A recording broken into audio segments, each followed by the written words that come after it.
আমার বন্ধুগণ এবার দ্বিতীয় বন্ধু আওয়াজ করে বলেন, আল্লাহকে ডাকবে, বলে আল্লাহ আমি যেমন একজন যুবক, যেমন একজন যুবক যৌবনের তারফায় করে জিনা করার জন্য অন্যায় কাজে হাত প্রসারিত করে দিয়েছিলাম গো আল্লাহ।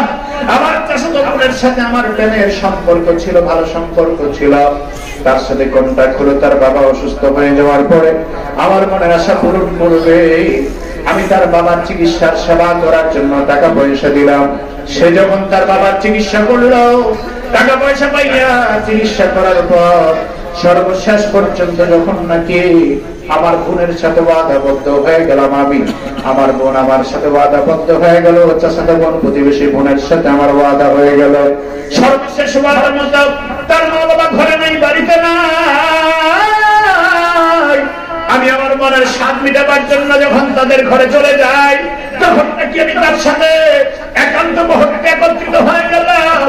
আমি তখন তার চেহারার দিকে তাকায় দেখতে পাই দুই চোখ দিয়ে পানি ঝরছে। আল্লাহর বান্দা আমার কাছে তো মন কাঁদতেছে, দুই চোখের কোনায় পানি দেখে আমি বললাম, ব্যাপারটা কি? আনন্দময় মুহূর্তে কান্দার কোনো দরকার নাই, তুমি কেন কাঁদো?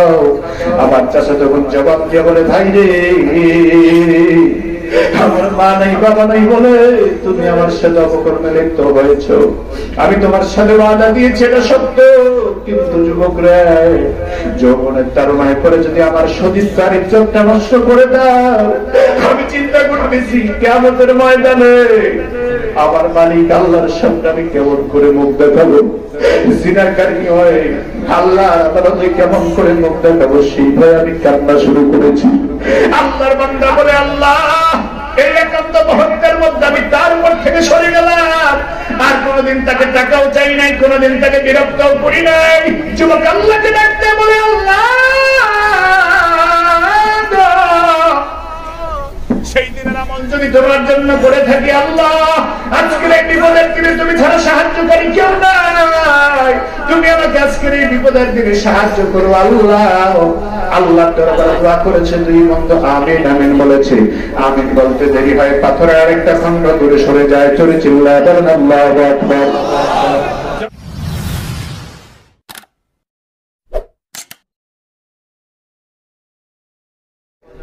কোরআন সুন্নাহর কথাগুলি শোনার বোঝার চেষ্টা করব ইনশাআল্লাহ।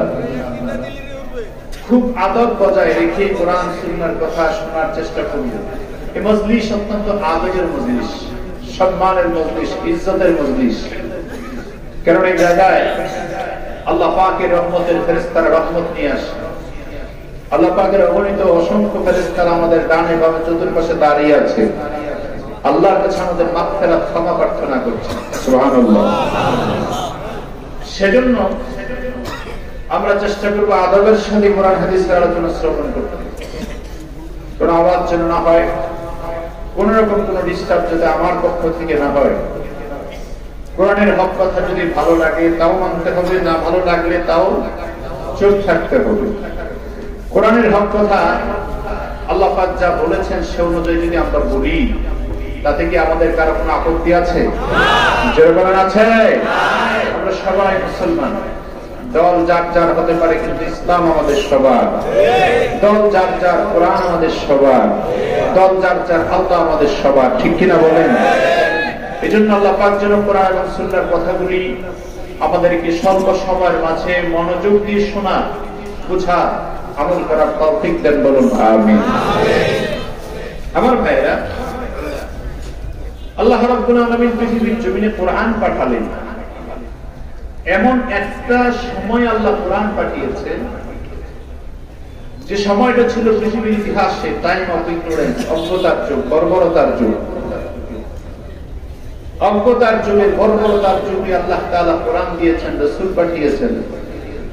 কেন পাঠিয়েছেন? অসভ্য বর্বর মানুষগুলোকে সভ্য বানাবার জন্য, আদর্শবান মানুষ বানাবার জন্য।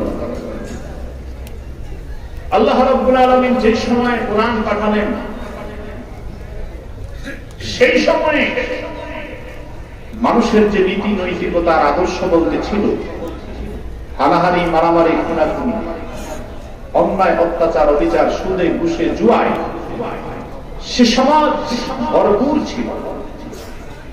এই সমাজ আর সভ্যতা কি বলা হয়? টাইম অফ ইগনোরেন্স, অজ্ঞতার যুগ, বর্বরতার যুগ। আমার বন্ধুগণ, বর্বরতার যুগের একটা চিত্র যদি আমরা দেখতে চাই, তাহলে গোটা বিশ্বের বর্তমান পরিস্থিতির দিকে তাকালে বোঝা যায় বর্বরতার যুগ আর জাহিলিয়াতের যুগ খুব বেশি খারাপ ছিল না। কেন ছিল না? কারণ জাহিলিয়াতের যুগে যেসব আচরণ আর ঘটনা ঘটেছে তার চাইতে কঠিন কঠিন কঠিন মারাত্মক ঘটনা বর্তমান বিশ্বে ঘটছে। আর আওয়াজ করে বলেন ঠিক কিনা? জাহিলি সময়ের ভিতরে মানুষকে 4 টুকরা করে হত্যা করা হয় না, আজকের যুগে করা হয়। জাহিলি সময়ের ভিতরে 4 বছরের শিশু সন্তানকে ধর্ষণ করা হতো না, বর্তমান যুগে করা হয়। জাহিলি যুগে, অসভ্যতার বর্বরতার যুগে মানুষকে হত্যা করে আমার বন্ধুগণ 18 টুকরা করা হতো না, যেটা এখন করা হয়। জাহিলি সময়ের যুগে, জাহিলিয়াতের যুগে মানুষের মধ্যে হানাহানি, মারামারি, খুন খারাপি ছিল, এটা সত্য কথা। কিন্তু আমার আপনার অবস্থা আজকে দাঁড়িয়েছে এমন, ওই সময় আর ওই সভ্যতার ভিতরে সন্তান মা বাবাকে হত্যা করেছে সরাসরি এমন প্রমাণ পাওয়া যায় না, মা বাবা সন্তান হত্যা করেছে এমন প্রমাণ পাওয়া যায় না। কিন্তু আজকের এই ডিজিটাল যুগে আমরা দেখতে পাই আপন মা আপন বাবা সন্তানকে হত্যা করে পরকীয়ার সম্পর্কের কারণে। তাহলে জাহিলিয়াতের যুগটার চিত্র যদি আমরা দেখি, আমি বলবো আমাদের বর্তমান যুগটা আরো মারাত্মক ডিজিটাল জাহিলিয়াতে পরিণত হয়েছে। আওয়াজ করে বলেন ঠিক কিনা? এই ডিজিটাল সময়টাকে, এই অজ্ঞতার বর্বরতা দূর করতে যেমন কোরআন এসেছে, বর্তমান পৃথিবীতেও কোরআনকে দরকার। আল্লাহর কসম করে বলছি মুসলমান, কোরআনের প্রতি মহব্বত আর ভালোবাসা যদি থাকে, আল্লাহর কোরআনের দিকে তাকিয়ে মুসলমান নবীর উম্মত যদি ঐক্যবদ্ধ হয়ে যায়, সারা পৃথিবীতে যদি কোরআন দিয়ে শাসন শুরু হয়ে যায়, গোটা পৃথিবীর জমিনে কোনো অসভ্যতা আর বর্বরতা বলতে কিছুই থাকবে না, পৃথিবীতে শান্তি প্রতিষ্ঠিত হবে। এজন্য কোরআনের শাসন আমরা চাই কি চাই না? কোরআন আমরা চাই কি চাই না? কোরআনের জমিন আমরা চাই কি চাই না? কারা কারা চাই হাত তুলে দেখা।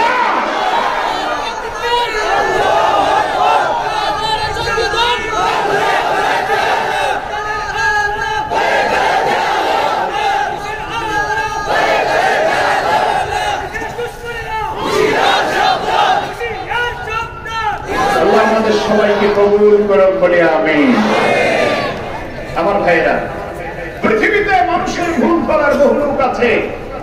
আজকে আমাদের দেশে বুদ্ধিজীবী নামের কিছু অন্ধজীবী আছে। বুদ্ধির ঠালায় মাথায় চুল থাকে না। আল্লাহ জানে দুনিয়াতে বুদ্ধিজীবী আসবে, কিন্তু কোরআনের ভুল করার ক্ষমতা কারো থাকবে না। সেরকম ঠিক কিনা? কোরআন মানুষকে ডিসিপ্লিন শিখায়, আদব শিখায়। দেখেন, দুনিয়ার কোন প্রোগ্রামে, রাজনৈতিক প্রোগ্রাম বলেন আর গানের অনুষ্ঠান বলেন আর খেলাধুলার অনুষ্ঠান বলেন, সেখানে ম্যানেজ করার জন্য, কন্ট্রোল করার জন্য পুলিশ লাগে, র্যাব লাগে, বিডিআর লাগে, তারপরে চৌকিদার লাগে। হাজার জনতা আপনারা বসে আছেন, আল্লাহর কোরআনের মাহফিলের কথা শুনছেন, একজন চৌকিদারের দরকার হয় না। কোরআন মানুষকে ভদ্রতা শিখায়, কোরআন মানুষকে সভ্যতা শিখায়, কোরআন মানুষকে আদর্শ হতে শিখায়। আবার কারো কারো অভ্যাস আছে এটা টানা, আছে না নাই? কথা বলেন আছে না নাই? এটা টানার অভ্যাস থাকলেও কিন্তু এখানেও কিছু মানুষ আছে যারা এটা নিয়ে অভ্যস্ত আছে। কিন্তু দেখবেন দুনিয়ার প্রোগ্রামে, সাধারণ জেনারেল প্রোগ্রামে গেলে ওরা বসে, আবার মাঝে মাঝে একেবারে টেবিলের নিচে দিয়ে রাইখা মাঝে মাঝে সুপটান ডুবটান দিয়ে আবার নিচে ঢুকে দেয়। কিন্তু কোরআনের মজলিসে কেউ এটা পান করার সাহস করে না, কারণ জানে যে এটা আসলেই খারাপ, ভালো পরিবেশ সেটা পান করা যায় না। কথা বলেন ঠিক কিনা? কোরআন আমাদেরকে আদর্শবান হতে শিখায়, ভদ্র হতে শিখায়, নম্র হতে শিখায়, কৌশলী হতে শিখায়, আধ্যাত্মিক মানুষ হতে শিখায়, প্রকৃত মানুষ হতে শিখায় আল্লাহর কোরআন। ঠিক কিনা? আল্লাহ রাব্বুল আলামিন পবিত্র কোরআনে কারীম পাঠালেন কোরআনে কারীমে আল্লাহ তাআলা মানুষের চরিত্রের পরিবর্তন করার জন্য বিভিন্ন সূরা দিলেন, বিভিন্ন ঘটনা দিলেন। আল্লাহ তাআলা মানুষের আখলাক আর চরিত্র সংশোধন করার জন্য মানুষের জন্য সুন্দর সুন্দর বিধান আল্লাহ তাআলা দান করে দিয়েছেন। মানুষকে আল্লাহ তাআলা এত সুন্দর বিধান দিয়ে সৃষ্টি করলেন, বলল গরু ছাগল হাইওয়ান জানোয়ারের মতো এত সুন্দর। গরু ছাগল হাইওয়ান জানোয়ার পৃথিবীর অন্য কোন প্রাণীর জন্য এত সুন্দর ডিজিটাল, এত সুন্দর অবয়ব আর এত সুন্দর পদ্ধতি আল্লাহ দেয় নাই, জীবন ব্যবস্থা আল্লাহ দেয় নাই। এই সুন্দর জীবন ব্যবস্থা আল্লাহ তাআলা শুধুমাত্র মানুষের জন্য দিয়েছে। এই জন্য যেই মানুষের মধ্যে কোরআনের নূর আছে ওটাই হলো প্রকৃত মানুষ। প্রকৃত মানুষ যার মধ্যে কোরআনের নূর নাই, কোরআনের আলো নাই, ওটা সূরাতান মানুষ হতে পারে, বাস্তবে হাইওয়ান জানোয়ারের চাইতে নিকৃষ্ট হয়ে যায়। ঠিক কিনা? সেই জন্য বন্ধুরা আল্লাহ রাব্বুল আলামিন কোরআন আমাদের জন্য পাঠালেন। এমন একটা যুগে কোরআন পাঠালেন পৃথিবীর সভ্যতার ইতিহাসে যেটাকে কোনো যুগ বলা হয় না, অন্ধকারের যুগ বলা হয়, নিরক্ষরতার যুগ বলা হয়, বর্বরতার যুগ বলা হয়। সেই যুগের মানুষগুলি শ্রেষ্ঠ মানুষ হলেন আবার কেমন করে বন্ধু? যারা কোরআনের নূর গ্রহণ করেছে তারাই পৃথিবীর সবচেয়ে শ্রেষ্ঠ মানুষে পরিণত হলেন। যারা কোরআনের নূর গ্রহণ করে নাই শ্রেষ্ঠ মানুষ ছিলেন কিন্তু শ্রেষ্ঠ হয়ে কবরে যেতে পারেন নাই। যেমন তার বাস্তব প্রমাণ হলো বন্ধু আবু জাহেল।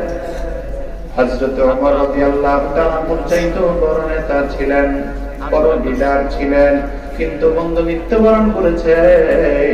আজকের বর্তমান যুগে যদি কোনো মানুষকে 1 লক্ষ টাকা দিয়েও বলা হয় তোমার সন্তানের নামটা আবু জাহেল রাখবা, তারপরও রাখবে না। কারণ যারা কোরআন মানে না তাদেরকে কোরআন আলোর পথ দেখায় না, জান্নাতের পথ দেখায় না।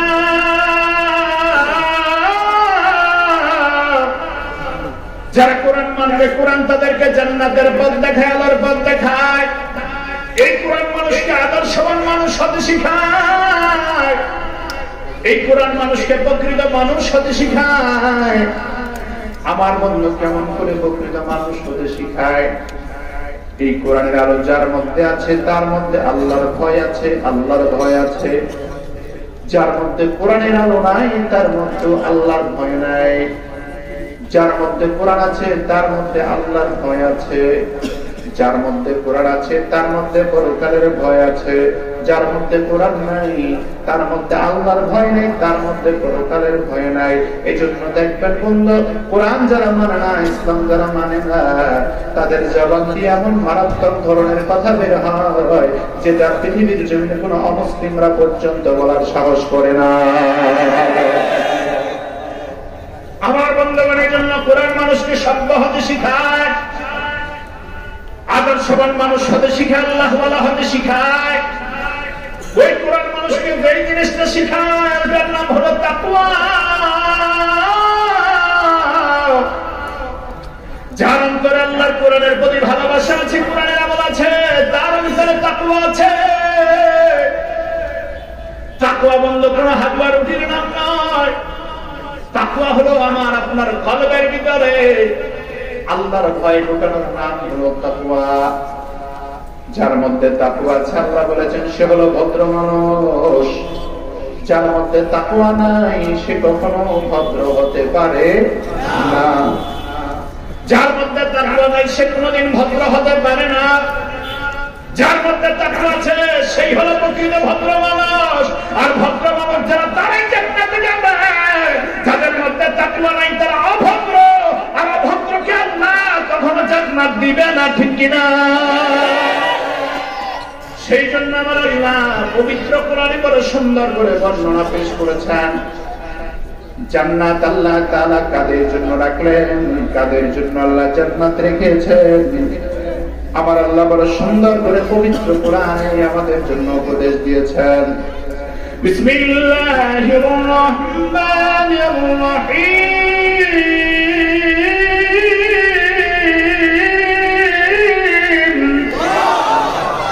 মুসলমান কোরআনের তেলাওয়াত ভালো লাগে না খারাপ লাগে? আল্লাহু আকবার আওয়াজ আসতে হবে না জোরে হবে? বিসমিল্লাহির রহমানির রহিম।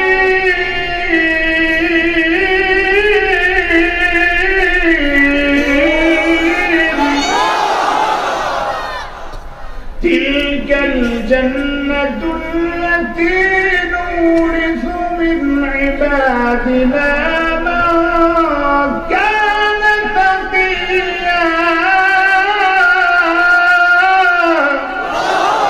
আল্লাহ রাব্বুল আলামিন বলেন, ও নবী আপনি জানায়া দেন, তিলকাল জান্নাতুল্লাতী নুরিসু মিন ইবাদিনা মান কানা তাকিয়া। জান্নাতের তারাই ওয়ারিস হবে যাদের অন্তরে তাকওয়া আছে, আল্লাহর ভয় আছে। ও বন্ধু, যে মুসলমানের অন্তরে আল্লাহর ভয় নাই তার জন্য হারাম কাজ করা সহজ হয়ে যায়। যে মুসলমানের অন্তরে আল্লাহর ভয় নাই, আল্লাহর বিধানকে কটাক্ষ করা তার জন্য সহজ হয়। কিন্তু মুসলমান যার অন্তরে আল্লাহর ভয় আছে, জীবনটা চলে যাবে আল্লাহর আইনের বিরুদ্ধে, আল্লাহর হুকুমের বিরুদ্ধে। তাকে জীবন দিলেও আল্লাহর হুকুমের বিরুদ্ধে কাজ করানো সম্ভব হয় না, ঠিক কিনা? আল্লাহর কোরআনের ভয় যাদের অন্তরে আছে, আল্লাহর ভয় যাদের অন্তরে আছে, ওদেরকে বলা হয় মুত্তাকি। আমার বন্ধু, তাকওয়া কেমন জিনিস? তাকওয়া কেমন জিনিস? সব কিছুর ক্ষেত্রে আল্লাহর ভয় করার নাম হলো তাকওয়া। গুনাহ করার সময় আল্লাহর ভয় করলে তাকওয়া অর্জন করে আপনি গুনাহের কাছ থেকে দূরে সরে যাবেন। আমার বন্ধু, অন্যায় কাজ করার সময় যদি আল্লাহর ভয় অন্তরে থাকে, অন্যায় থেকে দূরে সরে যাবেন।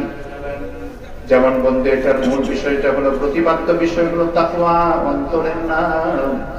আর তাকওয়া শরীরের অন্য কোনো জায়গায় থাকে না।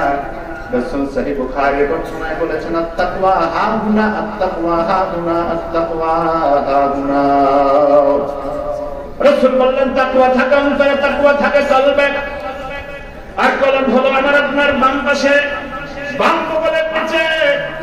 এই বাম বগলের নিচে থাকে আমাদের তাকওয়া, আমাদের ভয়, আল্লাহর ভয় আমাদের বাম বগলের নিচেই থাকে। আল্লাহর হাবিব এর জন্য বলেছেন, ইন্না ফিল জাসাদিল ইনসানি লামুদগা। প্রত্যেকটা মানুষের শরীরে এমন একটা গোশতের টুকরা আছে, ইযা সালুহাত সালুহাল জাসাদু কুল্লু। যদি গোশতের টুকরাটা ভালো থাকে, তার সমস্ত শরীরটা ভালো থাকে। ওয়া ইযা ফাসাদাত ফাসাদাল জাসাদু কুল্লু। আর গোশতের টুকরা খারাপ হয়ে যায়, তার সমস্ত শরীর খারাপ হয়ে যায়। রাহমাতের নবী বলেন, সেই গোশতের টুকরার নাম কি? রাসূল বলেন, আলা ওয়া হিয়াল মুকাল। ওই গোশতের টুকরার নাম হলো কলব। ওই গোশতের টুকরার নাম হলো কলব। আমার বন্ধুদের জন্য তাকওয়া থাকে কলবের ভিতরে। বলেন, তাকওয়া কোথায় থাকে? তাকওয়া থাকে কলবের ভিতরে। কলব ছাড়া তাকওয়া কোথায় থাকে না। এজন্য যার অন্তরে আল্লাহর ভয় আছে বন্ধু, সে কোনোদিন অন্যায় কাজ করতে পারে। যার অন্তরে আল্লাহর ভয় আছে, সে কোনোদিন মানুষের মাথায় বাড়ি দিতে পারে না। যার অন্তরে আল্লাহর ভয় আছে, সে কোনোদিন ইসলামের বিরুদ্ধে অন্যায় কোনো কথা বলতে পারে না। আমার বন্ধুগণের জন্য তাকওয়া থাকে কলবে। তাকওয়ার একটা দৃষ্টান্ত হলো, আমাদের দেশে অনেক সময় দাড়ি টুপি পাগড়িওয়ালা দেখলে মানুষ বড় বুজুর্গ মনে করে। কিন্তু বন্ধু, বিশ্বের ইতিহাস আমরা দেখতে পাই, ইসরায়েলের ইহুদিরা এখন বড় বড় আলেম বানাচ্ছে মুসলমানদেরকে ধোঁকা দেওয়ার জন্য। ইসরায়েলের ইহুদিরা বড় বড় আলেম তৈরি করছে, তারাও টুপি পরে পাগড়ি পরে মসজিদের ইমামতি করে। মুসলমানদেরকে ধোঁকা দেওয়ার জন্য তারাও চেষ্টা চালাচ্ছে। কোরআন পড়ে, হাদিস পড়ে, দাড়ি রাখা, তারপরে মানুষকে ধোঁকা দেওয়ার চেষ্টা চালাচ্ছে। আমার বন্ধু, তাদের অন্তরটা পুরোপুরি আল্লাহর জন্য তাকওয়া নাই। মানুষকে ধোঁকা দিয়া ইহুদি বানাবার ষড়যন্ত্র তারা করছে। এখন আমার আপনার অবস্থাটা এমন হয়ে গেল বন্ধু, একটা মানুষ হজ করে এসেছে, আসার পরে দাড়িটা ঠিক রেখে দিয়েছে, টুপিটা খুব সুন্দর করে পরে, মাথায় আবার কালো হিজাব, কালো পর্দা, কালো রুমাল লাগায়, আবার বন্ধু সুন্দর করে চলাফেরা করে মানুষকে সালাম দেয়, মনে করি লোকটা খুব মুত্তাকি হয়ে গেছে। কিন্তু এমন হাজিও দেখা যায়, আমার বন্ধু হজ করে আসলে কি হবে, তার চরিত্রের পরিবর্তন নাই। আগে হজ করে এসে সুদ খাইছে, হজের আগে সুদ খেয়েছে, এখনো আবার সুদ খায়। তার চরিত্রের পরিবর্তন নাই, আগে মিথ্যা বলেছে, এখনো মিথ্যা বলে, ঠিক না? আগে মানুষকে ঠকাইছে, এখনো ঠকায়। তাহলে বন্ধু তাকওয়া মানে হলো সূরাতের নাম নয়, তাকওয়া হলো আদর্শের নাম। আমি তো বাংলার জমিনে একটা কথা চ্যালেঞ্জ করি, বলি বন্ধু, বাংলাদেশ থেকে 2018 সালে যখন হজে গিয়েছিলাম, আলহামদুলিল্লাহ তখন 1,27,000 হাজি বাংলাদেশ থেকে হজ করেছিল। প্রত্যেক বছর বাংলাদেশ থেকে আমার বন্ধু প্রায় 2 লক্ষের মতো হাজি পবিত্র মক্কাতুল মুকাররমায় যায় হজ করার জন্য। আমার বন্ধু হাজি সাহেবরা যখন শয়তানরে পাথর মারে, আবেগে জুতা পর্যন্ত মারে, জামরাতুল আকবাতে পাথর মারে, আবেগে জুতা পর্যন্ত মেরে দেয়।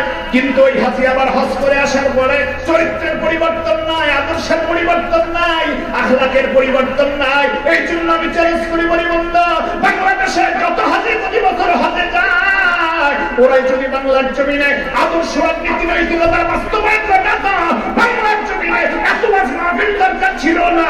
বাংলাদেশের প্রত্যেকটা মানুষ কোরআন বলা হয়ে যেত, ঠিক কিনা?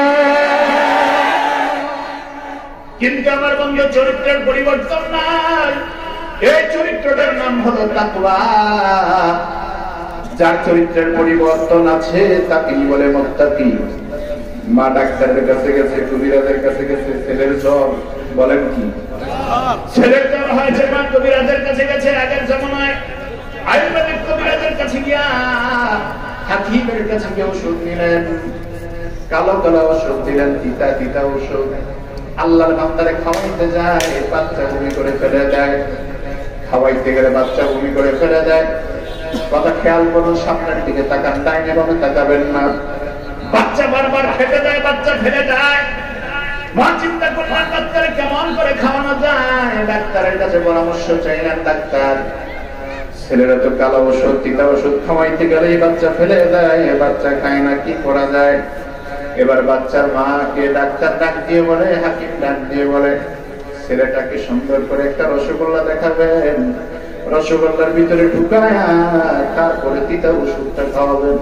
পরামর্শটা খুব ভালো দিয়েছে ডাক্তারের। চিকিৎসা মতো মা প্রত্যেকদিন ওষুধ খাওয়ার আগে রসগোল্লার ভিতরে কালো কালো ট্যাবলেটের দানা ঢুকায় দেয়, বড়িটা ঢুকায় দেয়। বাচ্চাকে বলে, বাবা তুমি খেয়ে ফেলো। মা অন্য রুমে চলে যায়, খাবারের পরে মিষ্টি খায়। বাবা 1 সপ্তাহ হয়ে গেছে, কোনো জ্বর ছাড়ে না, জ্বর ভালো হয় না। আল্লাহর বান্দি বড় টেনশনে পড়ে গেল, ব্যাপারটা কি, জ্বর ভালো হয় না কেন? আবার হাকিমের কাছে গিয়ে, হাকিম সাহেব জ্বর ভালো হলো না, কারণটা কি বুঝতে পারলাম না।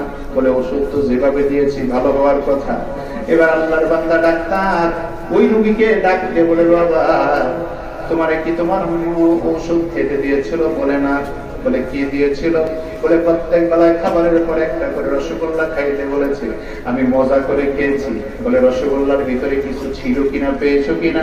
বলে ডাক্তার সাহেব পেয়েছিলাম, রসগোল্লার ভিতরে ছোট ছোট দানা পেয়েছিলাম, দানাটা ফেলে দিয়েছি আর রসগোল্লাটা খেয়ে ফেলেছি।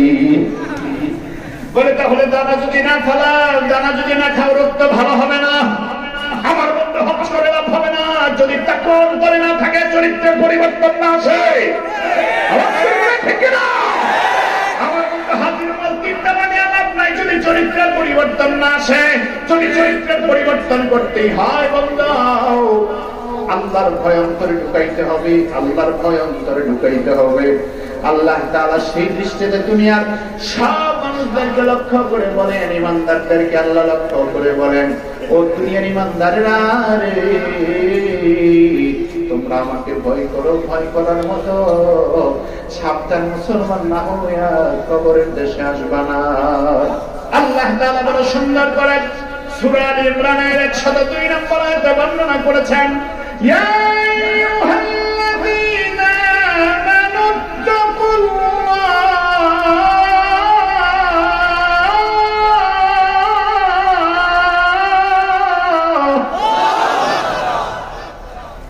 ইয়া আইয়ুহাল্লাযীনা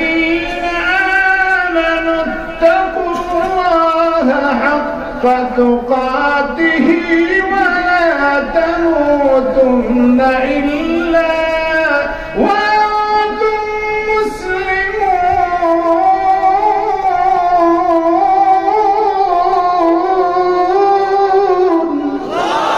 আল্লাহ রাব্বুল আলামিন বলেন দুনিয়ার মানুষেরা ঈমানদারেরা আল্লাহকে ভয় করো আল্লাহকে ভয় করা যেভাবে আল্লাহকে ভয় করা দরকার ওয়ালা তামুতুন্না ইল্লা ওয়া আনতুম মুসলিমুন সাবধান মুসলমান না হয়ে কবরের জগতে আসবে না মুসলমান না হয়ে তোমরা মৃত্যুবরণ করো না আল্লাহ বলেছেন আল্লাহকে ভয় করার জন্য যেইভাবে ভয় করা দরকার আমার বন্ধুগণ আল্লাহর ভয়কে তাকওয়া বলে তাকওয়া তাকওয়া শব্দের অর্থ হলো আল হেফাজত আইহুল হেফাজত ওয়ান মাসিয়াতিল্লাহ আল্লাহর সমস্ত নাফরমানি কাজ থেকে বান্দা বেঁচে থাকার নাম হলো তাকওয়া তাকওয়ার তিনটা স্তর আছে কয়টা খুব সংক্ষিপ্ত আকারে বলছি বন্ধু এক নাম্বার স্তর হলো তারকুমা হারামাল্লাহু ওয়া তা'মা ইফতারাদাল্লাহ আল্লাহর হালালকে হালাল মানা আল্লাহর হারামকে হারাম মেনে বর্জন করা আল্লাহর হালালকে হালাল মনে করে আল্লাহর হালালকে গ্রহণ করা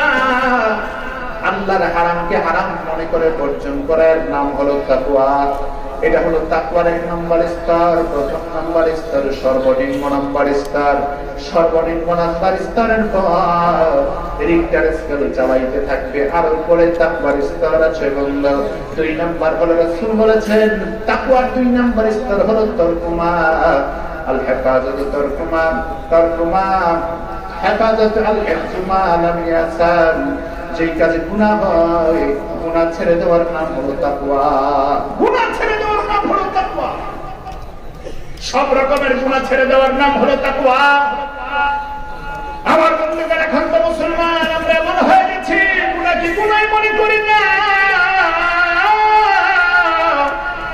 গুনাহ করি মানুষ আমরা দিব্যি আরামের আমার বন্ধুগণ আমি আপনাদের কাছে জানতে চাই সুদ খাওয়া হালাল না হারাম আর যারা বলেন হালাল না হারাম কিন্তু আমার বাকিয়া দেশের চরিত্র এমন হয়ে গেছে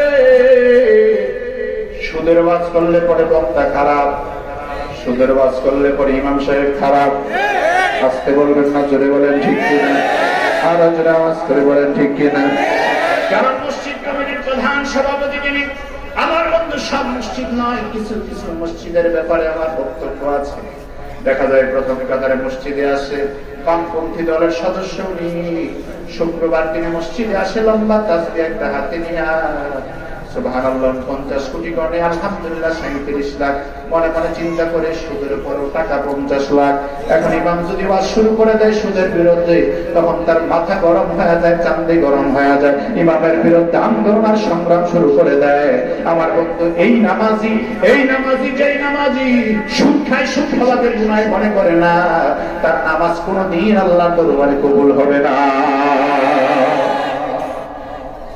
আমার বন্ধুগণ সুদ খাওয়া হারাম আমার বন্ধু ঘুষ খাওয়া হারাম আমি আমার মসজিদের দিন খুতবার আলোচনার ভিতরে ঘুষের বিরুদ্ধে আলোচনা করলাম তারপরে দেখা গেল কিছু কিছু মুসল্লি এত বেজার হয়ে গেল ওরা চিঠি লিখতেছে হুজুর এমন কথা আর বললেন না চিঠির মাধ্যমে লিখতেছে এমন কথা আর বলবেন না কারণ আমরা ঘুষ না খেলে খাবো কি ঘুষ না খেলে 40-50 লাখ টাকা দিয়ে চাকরি নেবে 20 লাখ 30 লাখ টাকা দিয়ে চাকরি নেবে ঘুষ না খেলে খাবো কি আমি বলি একটি কথা ঘুষ খাওয়ার চাইতে ভিক্ষা করা ভালো ঘুষ খাওয়া খারাপ ভিক্ষা করা ভালো মুসলমান ভিক্ষা না সুদ খায় আবার আল্লাহর সুদকে হারাম বললেও অপরাধ ঘুষ খায় ঘুষকে হারাম বললেও অপরাধ যদি ক্ষমতা থাকে তোমার আমি বলি আল্লাহর কোরআন থেকে সুদ আর ঘুষের ব্যাপারে কথাগুলি বাদ দিয়ে দাও রাসূলের হাদিস থেকে ঘুষ আর সুদের কথা বাদ দিয়ে দাও আমরা বলবো না কিন্তু পবিত্র কোরআনের শর্ত হচ্ছে এটা আল্লাহর কোরআনের গায়ে যদি কেউ হাত দিতে যায় সেই হাত আমার আল্লাহ ভেঙে চুরমার করে দিবে ঠিক কিনা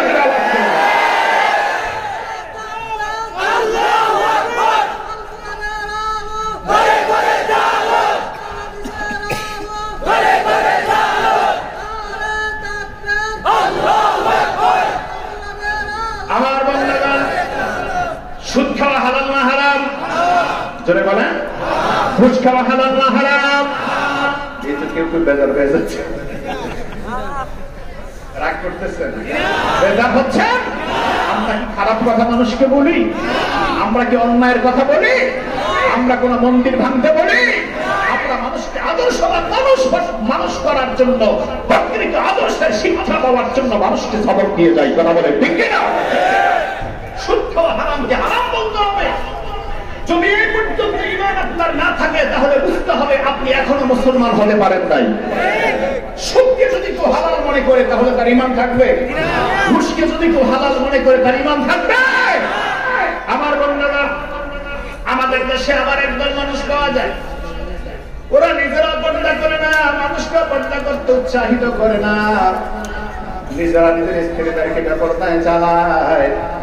আবার নিজের স্ত্রীদেরকে দেখা যায় চ্যানেলের মধ্যে লাখ সুপারস্টারের প্রতিযোগিতায় পাঠায় দেয়, শাড়ির নামে মশারি পরে রাস্তায় ঘোরায়। আমার বন্ধু এরা হলো স্বামীর নামে আসামি। আমি বলি যারা বউকে পর্দা করাইতে পারে না, বোরখা কিনে দিতে পারে না, এদের মতো ফকির দুনিয়ার জমিনে আর কেউ নাই। একটা বোরখা কিনে দিতে পারে না, কিন্তু সে ফকির নাকি?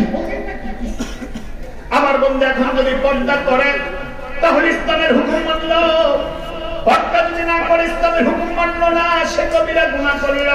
কিন্তু যদি বলে পর্দা আমি মানি না, তাহলে বন্ধু সে কবিরা গুনাহ করল না, বরং সে কাফের হয়ে গেল। কথা বলেন ঠিক কিনা?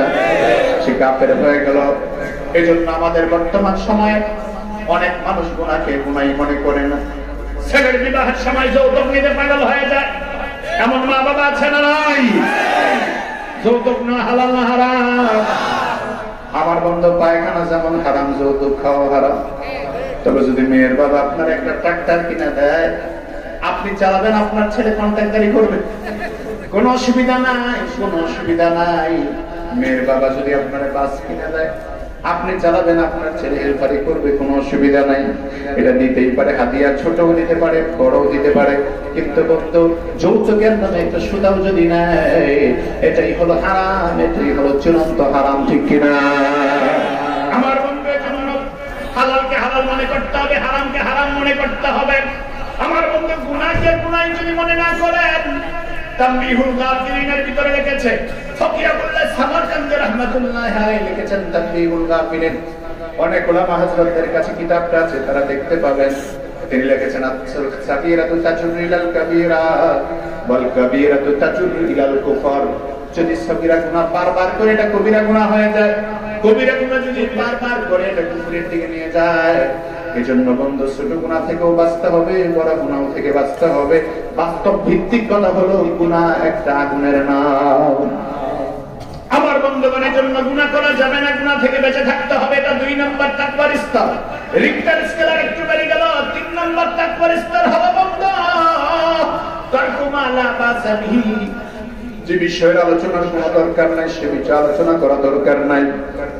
যে বিষয় সম্পর্কে মানুষের সন্দেহ হবে এমন কাজ থেকেও মানুষদেরকে বিরত থাকতে হবে, মুমিনদেরকে বিরত থাকতে হবে।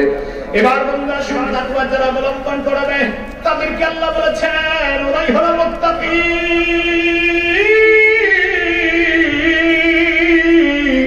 ওই মুত্তাকিদের জন্য আমার আল্লাহ 3টা পুরস্কার রেখেছেন। 1 নম্বর পুরস্কার হলো আমার আল্লাহ বলেছেন ওয়া মান ইয়াত্তাকিল্লাহা ইয়াজআল লাহু মাখরাজা। যারা আমাকে ভয় করে চলবে, বিপদে মুসিবতে পড়বে না, বের হওয়ার রাস্তা আমি আল্লাহ বের করে দিব। আমার বন্ধু বিপদে পড়লে আল্লাহ তাআলার ভয় করে চললে আমার আল্লাহ কেমন করে বিপদ থেকে রাস্তা বের করে দেয়। সহিহ বুখারী এবং মুসলিমের বর্ণনায় পাওয়া যায় হাদিসটি। হযরত আব্দুল্লাহ ইবনে ওমর রাদিয়াল্লাহু তাআলা হাদিস বর্ণনা করেছেন, রাহমাতুল লিল আলামিন, বিশ্বজগতের শ্রেষ্ঠ নবী সাহাবায়ে কেরামদেরকে লক্ষ্য করে বললেন, আমার সাহাবীরা বরিশালে 3জন যুবক একসাথে রওনা করলো। রাস্তায় চলতে চলতে, মরুময় অঞ্চলে চলতে চলতে হঠাৎ করে বৃষ্টি শুরু হয়ে গেল, তুফান শুরু হয়ে গেল। চতুর্পাশে পালাবার কোন রাস্তা নাই, চতুর্পাশে মরুময় অঞ্চল। আল্লাহর বান্দারা যাবে কোথায় বড় চিন্তায় পড়ে গেল। শেষ পর্যন্ত 3 যুবক সিদ্ধান্ত নিল, চলো আমরা পাহাড়ের গুহায় গিয়ে আশ্রয় নেই। এই মরুময় অঞ্চলে বাড়ি নাই, ঘর নাই, পাহাড় ছাড়া আমাদের কোনো উপায় নাই। তিন বন্ধু গুহার মধ্যে বসে গেল। আমার বন্ধু তিন বন্ধু যখন পাহাড়ের গুহার মধ্যে বসে পড়ল, ওই তিন বন্ধু পাহাড়ের গুহায় যখন বসে পড়ল, আকাশ থেকে বিজলি মারে, আকাশ থেকে প্রচন্ড গুনগুমানি আওয়াজ। হঠাৎ করে তারা তাকে দেখতে পেল, উপর থেকে একটা পাথর গড়ায় পড়তে পড়তে আল্লাহর বান্দা তিনজনের গুহার মুখটা বন্ধ হয়ে গেল, অন্ধকার হয়ে গেল, চতুর্পাশ অন্ধকার। আল্লাহর বান্দাদের যাওয়ার কোন উপায় নাই, আল্লাহর বান্দাদের বের হওয়ার কোন উপায় নাই, এমন হয়ে গেল। আমার বন্ধু দুনিয়ার এমন অঞ্চলে তারা বলল, মনে মনে সিদ্ধান্ত নিল, চিন্তা ভাবনা শুরু করে দিল, যদি বেশি সময় আমরা এখানে থাকি, আমরা গুহায় করে মারা যাব, আমাদের সন্তান আমাদের খবর পাবে না, আমাদের স্ত্রী আমাদের খবর পাবে না, মরণের পরে আমাদের চেহারা দেখতে পাবে না। তিন বন্ধু চিন্তা করলো, তাহলে গুহার থেকে বের হওয়ার রাস্তা কি? চলো বন্ধু তিনজন মিলে পাথরটাকে ধাক্কায়।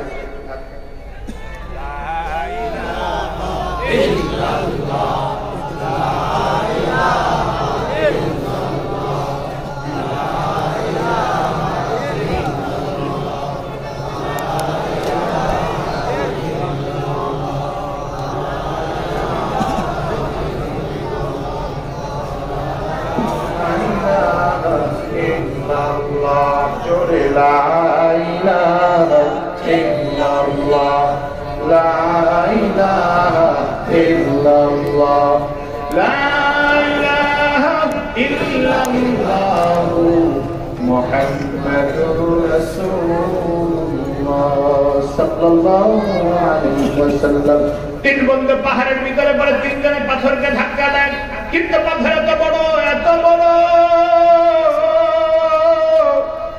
পাথরকে ধাক্কা দেয় কিন্তু পাথর সরে না, কিছুও নড়ে না।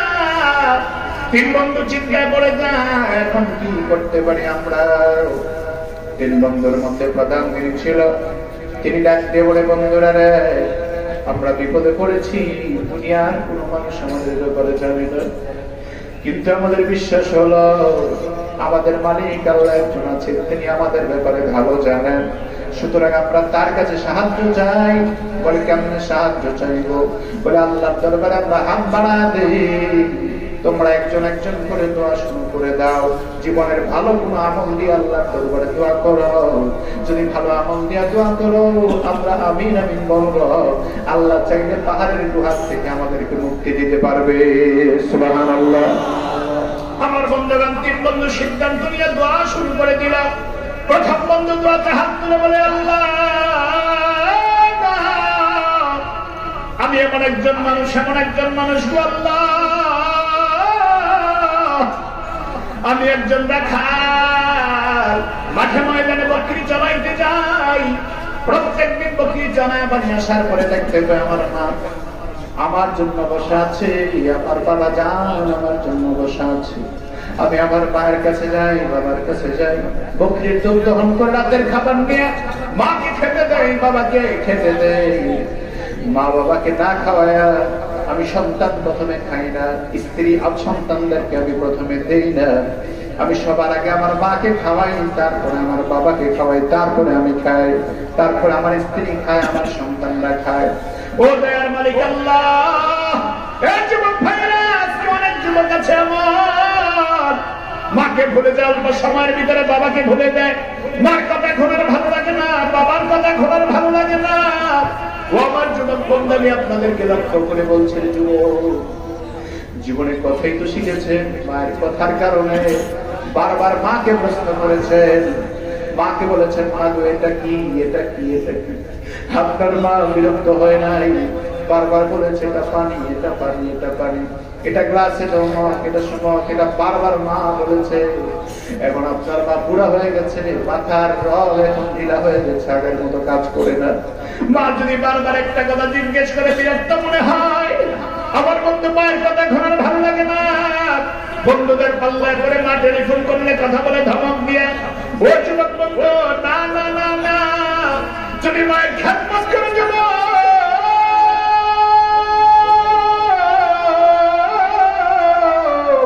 মায়ের খেদমতে যদি মা খুশি হয়ে যায়, আল্লাহর কসম, আল্লাহর কসম, মা বাবা যার উপর সন্তুষ্ট, দুনিয়া আখিরাত তার জন্য সফলতা রয়েছে, ঠিক কি না? মা বাবা যার উপর সন্তুষ্ট নয়, যত চেষ্টা করুক সফলতার চেহারা দেখতে পারবে না। আমার বন্ধু যুবক ডাকিয়ে বলে, আল্লাহ গো, আমার প্রত্যেক দিন আমি দুধ দহন করে সবার আগে মাকে খাওয়াই, বাবাকে খাওয়াই, কিন্তু একদিনের ঘটনা তোমার কাছে বলি গো আল্লাহ, আমি রাখাল হিসেবে বকরি চড়াতে অনেক দূরে চলে গিয়েছিলাম। আস্তে আস্তে আমার অনেক দেরি হয়ে গেল। এসে আমি তাকে দেখলাম দুধ দহন করে, মায়ের শিউরে গিয়ে দেখলাম মা ঘুমায় গেছে। বাবার কাছে গিয়ে দেখলাম প্রাণের বাবাও ঘুমায় গেছে। আমি এবার চিন্তায় পড়ে গেলাম, দুধ নিয়ে আমি কি করবো? এদিকে আমার স্ত্রী না খেয়ে আছে, সন্তানরা না খেয়ে আছে, তাদের জন্য রাতের কোনো খাবার ছিল না। আল্লাহকে ডাকতে বলে, আল্লাহ গো, ও দয়ার মালিক আল্লাহ, আমি তখন চিন্তা করলাম মারে না খাওয়ায়া, বাবারে না খাওয়াই আমি অন্য কাউকে খাওয়াতে পারি না। আমার স্ত্রী আমার পায়ে পড়ে গেছে, সন্তানগুলি আমার ডাইনে বামে তাকায়া আমার পা জড়ায় ধরে আর ডাকতে বলে, আব্বা,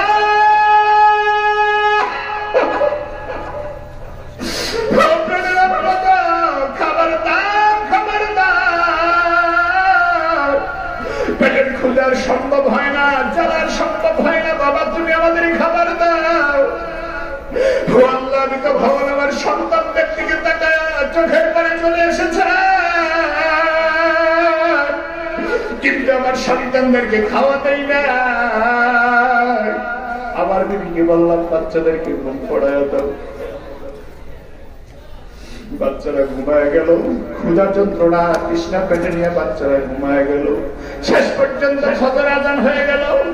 আমি দুধের পেয়ালা হাতে নিয়ে আমার মার সামনে দাঁড়ানো, বাবার শিওরে দাঁড়ানো। ফজরের নামাজের একটু আগে আমার মা রাত্রেবেলা উঠে তাকায় দেখতে পায় আমি আমার মায়ের পাশে দাঁড়ানো, বাবার পাশে দাঁড়ানো। যতক্ষণ মাটা খাইছে ততক্ষণ পর্যন্ত আর কাউকে আমি খাওয়া দিই নাই। এবার আল্লাহকে ডাকতে বলে, আল্লাহ দাও, সেদিন মা বাবার খেদমতটা করেছিলাম শুধু তোমার ভয়ে, তোমার ভয়ে। আল্লাহ, তোমার ভয়টা অন্তরে ছিল, সেজন্য মা বাবার খেদমতটা আমি আঞ্জাম দিয়েছিলাম। এবার ওই যুবক আল্লাহকে ডাকতে বলে, আল্লাহ যদি ওই দিনের খেদমতটা তোমার কাছে কবুল হয়ে থাকে, আজকের এই বিপদের দিনে তুমি ছাড়া আমাদের কেউ নাই, কেউ নাই। আল্লাহকে ডাক দিয়ে বলে, আল্লাহ আজকের এই বিপদের দিনে তুমি ছাড়া আমাদের কেউ নাই। তুমি যদি আমাদের না বাঁচাও, কে বাঁচাইতে পারবে না? আল্লাহ, তুমি যদি আমাদের হেফাজত না করো, কেউ করতে পারবে না। আল্লাহ, আমাদের মৃত্যু হয়ে যাবে, আমাদের খবর কেউ পাবে না, আপনজন পাবে না, ছেলে পাবে না, মেয়ে পাবে না। সেদিনের ইবাদত তোমার কাছে যদি কবুল হয়ে থাকে, সেই দিনের ইবাদতের দোহাই দিয়ে তোমার কাছে সাহায্য চাই, তুমি আমাদেরকে উদ্ধার করে দাও। দুইজন বন্ধু পিছন থেকে আমিন আমিন বলেছে। অবাক প্রণয়নে তারা তাকে দেখতে পেল গুহার ভিতরে যে পাথর ছিল, পাথরটা তিনটা টুকরা হয়ে এক টুকরা পাথর গুহার মুখ থেকে দূরে সরে গেল। আমার বন্ধুগণ এবার দ্বিতীয় বন্ধু আওয়াজ করে বলেন, আল্লাহকে ডাকতে বলে, আল্লাহ আমি কেমন একজন যুবক, কেমন একজন যুবক যৌবনের তারমায় করে জিনা করার জন্য অন্যায় কাজে হাত প্রসারিত করে দিয়েছিলাম গো আল্লাহ। আমার চাচাতো বোনের সাথে আমার প্রেমের সম্পর্ক ছিল, ভালো সম্পর্ক ছিল। তার সাথে কন্টাক্ট হলো, তার বাবা অসুস্থ হয়ে যাওয়ার পরে আমার মনের আশা পূরণ করবে, আমি তার বাবার চিকিৎসার সেবা করার জন্য টাকা পয়সা দিলাম। সে যখন তার বাবার চিকিৎসা করলো, টাকা পয়সা পাইয়া চিকিৎসা করার পর সর্বশেষ পর্যন্ত যখন নাকি আমার বোনের সাথে ওয়াদাবদ্ধ হয়ে গেলাম, আমি আমার বোন আমার সাথে ওয়াদাবদ্ধ হয়ে গেল, চাচাতো বোন প্রতিবেশী বোনের সাথে আমার ওয়াদা হয়ে গেল। সর্বশেষ ওয়াদা মতো তার মা বাবা ঘরে নেই, বাড়িতে নাই। আমি আমার মনের স্বাদ মিটাবার জন্য যখন তাদের ঘরে চলে যাই, তখন নাকি আমি তার সাথে একান্ত মুহূর্তে একত্রিত হয়ে গেলাম। আমি তখন তার চেহারার দিকে তাকায় দেখতে পাই দুই চোখ দিয়ে পানি ঝরছে। আল্লাহর বান্দা আমার চাচাতো বোন কাঁদতেছে। দুই চোখের কোনায় পানি দেখে আমি বললাম ব্যাপারটা কি? আনন্দময় মুহূর্তে কান্নার কোনো দরকার নাই, তুমি কেন কাঁদো? আবার চাচাতো বোন জবাব দিয়ে বলে, ভাই রে, আমার মা নাই বাবা নাই বলে তুমি আমার সাথে অপকর্মে লিপ্ত হয়েছ। আমি তোমার সাথে ওয়াদা দিয়েছি, এটা সত্য, কিন্তু যুবকরা যৌবনের তাড়নায় পড়ে যদি আমার সতীত্বের ইজ্জতটা নষ্ট করে দাও, আমি চিন্তা করতেছি কিয়ামতের ময়দানে আমার মালিক আল্লাহর সামনে আমি কেমন করে মুখ দেখাবো? জিনাকারী হয় আল্লাহর আদালতে কেমন করে মুখ দেখাবো? সেই ভয় আমি কান্না শুরু করেছি।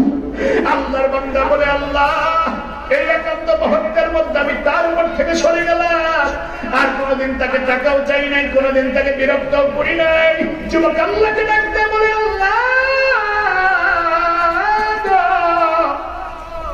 সেই দিনের আমল যদি তোমার জন্য করে থাকি, আল্লাহ আজকের এই বিপদের দিনে তুমি ছাড়া সাহায্যকারী কেউ নাই, তুমি আমাকে আজকের এই বিপদের দিনে সাহায্য করো আল্লাহ।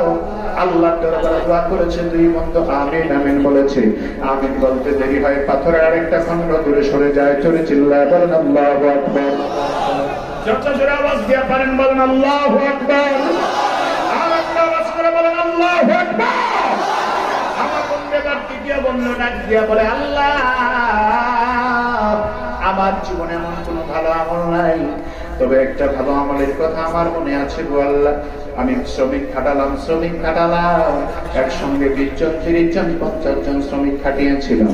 আমি যখন শ্রমিকের কাজ করতাম, শ্রমিকদেরকে আমি যখন খাটিয়েছিলাম গো আল্লাহ, আমার জমিনে তারা শ্রমিকের কাজ করার পর তারা যখন নাকি পারিশ্রমিক নিতে আসে, আমার একটা শ্রমিক ছিল অত্যন্ত পাগলা টাইপের, মেজাজটা বড্ড খারাপ ছিল। সে আমার কাছে এসে বলে, মালিক দুপুর বেলায় সে বলে, বেলা 2টার সময় সে বলে, মালিক আমার বাড়িতে জরুরি কাজ আছে, আমাকে বাড়ি চলে যাওয়া লাগবে। ছুটি নিয়ে আল্লাহর বান্দা বাড়িতে চলে গেল।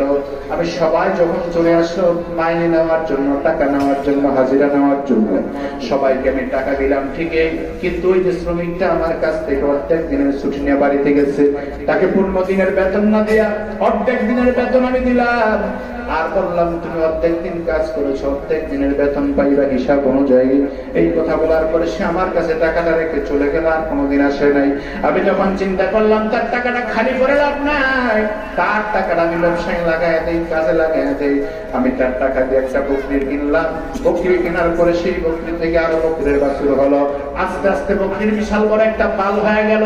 ইয়া আল্লাহ, হঠাৎ করে কয়েক বছর পর ওই যুবক আমার কাছে এসে বলে, মালিক ও মনির, আমি আপনার কাছে আমি কিছু টাকা পাই, অর্ধেক বেলার টাকা পাই, টাকাটা আমাকে দেন, আমি বড় বিপদে আছি। আল্লাহর বান্দা ডাক দিয়ে বলে, যুবক রে, ওই যে গোয়াল ঘরে চলে যাও, সেখানে গিয়ে দেখো যত বকরি আছে সব বকরির পাল তোমার, একটা আমার না। যুবক আশ্চর্য হয়ে বলে, ও মালিক এটা কেমন কথা, আমি বুঝতে পারলাম না, আপনি কি আমার সাথে মস্কারা করছেন? মালিক বলে, না না মস্কারা করি নাই, কথাগুলি আল্লাহর বান্দা কিন্তু সরাসরি আমার আল্লাহর সাথে বলতেছে গুহার মধ্যে বসে। মালিকের ডাক দিয়ে বলে, আল্লাহ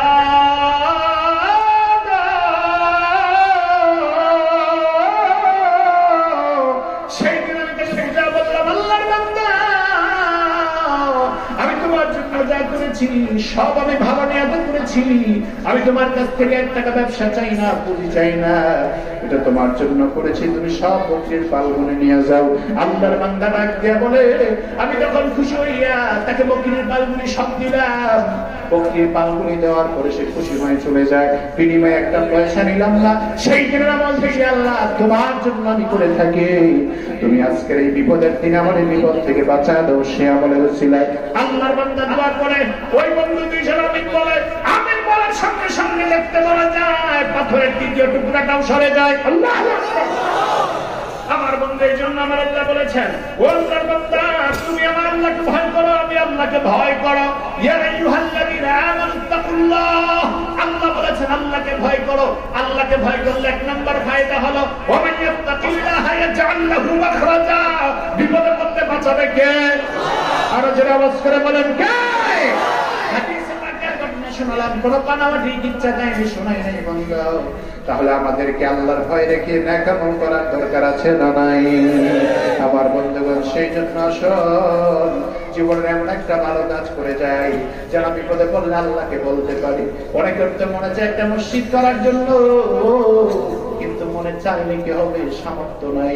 অনেক রিক্সাওয়ালাও কয় হুজুর আমার যদি টাকা থাকতো একটা মসজিদ বানায় দিতাম। মনে চায় মসজিদ বানাইতে, কিন্তু সামর্থ্য নাই।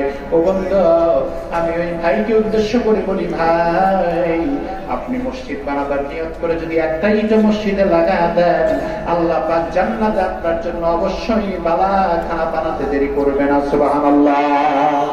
আল্লাহ যদি বালাখানা দেয়, আল্লাহর কোনো অভাব হবে নাকি? জোরে বলেন, অভাব হবে নাকি?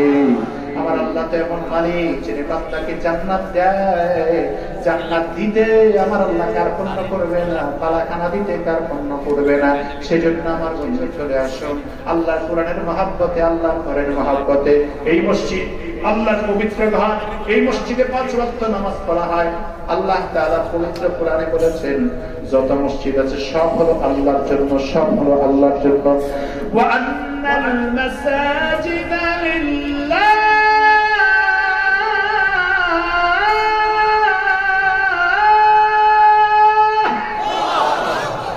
ফালা তাদউ মা'আল্লাহি আহাদা। আল্লাহ আল্লাহ বলছেন সব মসজিদ হলো আল্লাহর জন্য। কার জন্য? মান বানা লিল্লাহি মাসজিদান, মান বানা লিল্লাহি মাসজিদান ফিদ দুনিয়া বানাল্লাহু লাহু বাইতান ফিল জান্নাহ। আল্লাহর নবী বলেছেন যারা দুনিয়াতে মসজিদ বানায় তাদের জন্য আল্লাহ ঘর বানায়। এই ঘরে ঘরে মসজিদ বানানোর দরকার আছে না নাই? আছে। আল্লাহ রাসূল বলেছেন ঘরগুলি কি কবরস্থান বানায়ো না, ঘরগুলি মসজিদ বানাও। আপনি মসজিদ কেমন করে বানাবেন? ঘর আছে বন্ধ, মহিলারা নামাজ পড়ার জন্য ছোট্ট একটা জায়গা নির্ধারিত রাখবেন। এই জায়গাটাই মসজিদ হিসেবে আল্লাহর দরবারে কবুল হয়ে যাবে। একটা ঘর আছে আপনার, ছোট্ট একটা জায়গা রাখবেন, একটা রুম রাখবেন, শুধু নামাজের রুম। পারবেন তো ইনশাআল্লাহ? আপনার সুন্নাত নামাজ, নফল নামাজ ঘরে পড়ার চেষ্টা করবেন, সওয়াব বেশি হবে। সুবহানাল্লাহ। ফরজ নামাজ মসজিদে পড়বেন, ওয়াজিব নামাজ মসজিদে পড়বেন, সুন্নাত নফল ঘরে পড়বেন, সওয়াব বেশি। ঘরকে আল্লাহ রাসূল বলেছে তোমরা ঘরকে মসজিদ বানাও, কবরস্থান বানাইও না। সেজন্য আমার ভাইরা, আমাদের প্রধান মুআজ্জিজ মেহমান আল্লামা মুশতাক ফয়জী পীর সাহেব চলে এসেছেন। আমার কাছে নোটিশ এসেছে, জোরে বলেন আলহামদুলিল্লাহ। আপনারা খুশি না বেজার? মনে হয় আমার আলোচনা শুনে তৃপ্তি হয় না? হ্যাঁ, আলোচনাটা শুনতে রাজি আছেন? আসতে বলেন, রাজি আছেন? মনে হয় যেন সবাই রাজি নাই। আল্লাহ কবুল করুন, বলি আমিন।